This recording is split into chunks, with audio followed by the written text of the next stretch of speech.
Bonjour à tous. Alors aujourd'hui, je suis avec Élise, qui est autrice et comédienne de sa pièce Un dernier pour la route. Bonjour Élise. Bonjour. Alors, est-ce que tu peux nous présenter la pièce en 1 minute, où et quand ça se joue? Tout à fait. Alors, si vous vous êtes déjà dit, allez, ce soir, juste un verre, en sachant pertinemment que vous vous mentiez à vous-même, il faut venir voir ce spectacle qui s'appelle Un dernier pour la route, qui se joue tous les jours à l'autre Carnot, sauf les jeudis, à 19h35. Si vous avez envie de rire, de verser une petite larme quand même, venez, on passe un bon moment. Le pitch, ce soir, c'est mon dernier service, je dois fermer mon bar, parce que c'est le meilleur moyen que j'ai trouvé pour arrêter l'alcool. On verra à la fin du spectacle si j'arrête ou pas. On parle pas que de ça, on parle d'amour, on parle de dépression, avec beaucoup d'humour noir, ça danse, ça chante, un spectacle complet et on sort libéré et on a envie de vivre intensément quand on ressort de là.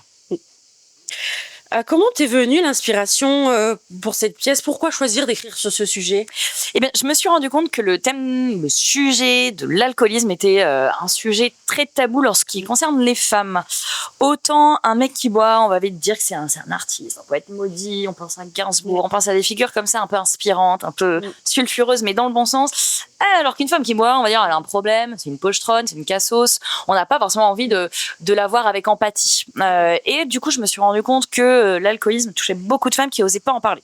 Donc moi, j'ai écrit ce spectacle pour libérer la parole, pour permettre aux femmes concernées ou à celles qui ont des amis qui sont concernés, ou à des hommes qui ont des amis qui sont concernés, de se sentir écoutés, de se dire ah oui, on peut en parler, on peut même en rire. Et puis souvent le rire, ça permet, c'est quand même une thérapie, donc ça permet de lâcher les choses. Et donc voilà, j'ai voulu écrire ce spectacle en me disant qu'il y avait sans doute une utilité et un message à faire passer aujourd'hui plus que jamais.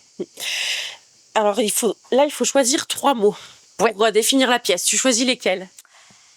Je vais un peu tricher, ce sera un peu plus que 3. Alors, humour noir / cynisme, parce que je me rends compte que souvent, dans les situations les plus dramatiques, ça fait du bien de rire un bon coup. Typiquement, le classique fou rire d'enterrement. On a envie de lâcher les choses, de se déstresser un bon coup. Donc voilà, l'humour noir, parce que je pense que c'est très thérapeutique de rire des sujets les plus dramatiques, tels que les antidépresseurs, tels que les doutes sur la sororité actuellement. Donc voilà, on rit un bon coup, avec intelligence. On n'est jamais sur un rire gratuit. Je dirais... Alors du coup, je vais changer par rapport à la première, je veux que j'en profite. Je vais dire libérateur. C'est un retour que j'ai eu pas mal de la part des spectateurs sur les premières dates. C'est que les gens sortent de là en étant soulagés, libérés. Un truc qui fait du bien. On a envie de rire, de vivre de plus intensément. Et quand on sort de là, on se sent un peu soulagé de dire ah ouais, j'osais pas en parler. Je vais peut-être pouvoir en parler à une amie des soucis, que ce soit l'alcoolisme, la dépression, les doutes sur la vie tout simplement, sur l'amour, sur la fidélité. Donc voilà, il y a un truc très libérateur, je pense, dans le spectacle. Troisième, je dirais inédit à ma connaissance. Il n'y a pas eu de spectacle qui mélange plusieurs arts pour parler de ce thème-là, de l'alcoolisme au féminin. Ça joue, ça chante, ça danse, un truc très... ça va vite, quoi. Pendant 1 heure, mais on s'ennuie pas et il y a beaucoup de messages qui passent, mais jamais de manière... ça ne sature jamais. Donc voilà, je dirais original, décalé. Et vu que c'est peut-être le risque de la pièce, est-ce que on se prendrait pas un peu de sympathie pour Élise? Si, j'ose espérer en tout cas. Normalement, le personnage qui est très autobiographique que je joue, donc qui est donc cette gérante de bar qui a pas trouvé d'autre moyen pour arrêter l'alcool que de fermer son bar, la situation la plus radicale. Oui, on se prend d'empathie pour cette personne parce que elle dit qu'elle arrête l'alcool, mais demain, ce soir c'est le dernier soir, on va picoler avec les spectateurs qui sont les clients du bar. Ce soir on libère la parole, on en profite une dernière fois. Et évidemment, au fur et à mesure de la pièce, les verres montent et donc l'alcool monte à la tête et donc la parole se libère d'autant plus. On parle de sujets un peu plus touchy, un peu plus délicats au fur et à mesure. On rit de plus en plus aussi. Donc oui, on se prend d'empathie pour cette fille-là qui est un peu un petit bout de chacun d'entre nous, que ce soit homme ou femme d'ailleurs. Je pense que chacun peut se reconnaître dans cette femme un peu perdue avec l'époque, un peu perdue avec les injonctions, un peu perdue avec faut montrer qu'on va super bien dans la société d'aujourd'hui. Alors que parfois on n'a pas envie de répondre ça va, ouais ça va. Non, parfois on a juste envie de dire non ça va pas, mais c'est pas grave, on va avancer. Ouais, je pense qu'on se reconnaît tous et on a de l'empathie pour le spectateur, on a de l'empathie pour le personnage comme on a envie de prendre soin de soi-même. Oui. Et moi, je me demande comment tu es tombée dans le théâtre. Ça remonte à quand et pourquoi? À toute petite. J'ai commencé la scène quand j'avais 5 ans. Moi, je viens d'une famille hyper stricte où il fallait être très sérieux, on suit les règles et on dépasse pas. Du coup, le moyen que j'ai trouvé pour être un peu moi-même et en faisant croire que je n'étais pas moi-même, c'était d'être sur scène et de faire du théâtre. Parce que sur scène, tu peux être un personnage, tu peux être un peu impoli, tu peux dire des gros mots, tu peux être à fond, tu peux être fragile. Donc j'ai choisi très très tôt le théâtre, la scène pour m'exprimer et faire un petit pied de nez à mes parents. Parce qu'autant à la maison, j'étais la fille modèle, autant sur scène, je pouvais enfin me libérer. Et donc j'ai commencé la danse, puis la musique, puis le théâtre.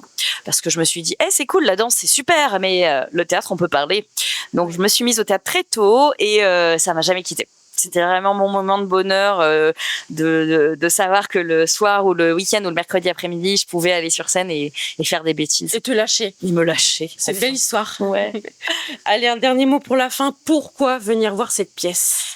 On vient voir cette pièce si on a envie de rire beaucoup et de verser sa petite larme aussi. On va voir cette pièce si on a envie de se dire qu'on n'est pas seul dans des situations un petit peu déprimantes. Si on a soi-même déjà eu des interrogations par rapport à son propre état mental, par rapport à sa consommation d'alcool. Si on a des amis autour de nous où on se dit peut-être que ça lui ferait du bien de voir ce spectacle-là. Si on a envie de déstresser et de libérer la parole sur des sujets pas forcément drôles, on vient, on rigole beaucoup, on pleure un petit peu. Il y a du chant, il y a de la danse, on s'ennuie pas. Il y a 1 heure de tourbillon et puis on passe un moment très convivial. Si vous venez, vous êtes les clients de mon bar, donc voilà, on passe une bonne soirée. C'est la dernière cuite avant la fin du monde, on va dire. Un dernier pour la route, c'est un seul en scène avec l'arme, l'humour. Tout à fait, qui pour moi est la meilleure arme pour parler de tout. Je pense vraiment qu'on peut rire de tout et se libérer. Donc c'est un seul en scène. Donc Avignon, déjà pour toutes les compagnies c'est compliqué, mais quand on est seul et qu'on porte tout à bout de bras, c'est dur. Heureusement, j'ai une super équipe dans l'ombre. J'ai un super co-auteur qui s'appelle Sylvain Lacour, qui m'accompagne depuis mon ancien spectacle et c'est sans doute la personne qui me connaît le mieux au monde et il continue à écrire pour moi. Donc, merci Sylvain de me supporter. Je suis mise en scène par Papy, Alain Degois, le célèbre Papy qui a découvert des grands talents comme Jamel, par exemple. Donc, super équipe qui est entrée dans mon délire. Laetitia Pré à la chorégraphie. C'est un spectacle qui mélange plusieurs arts. Donc, je suis bien entourée pour partager les joies en sortie de scène.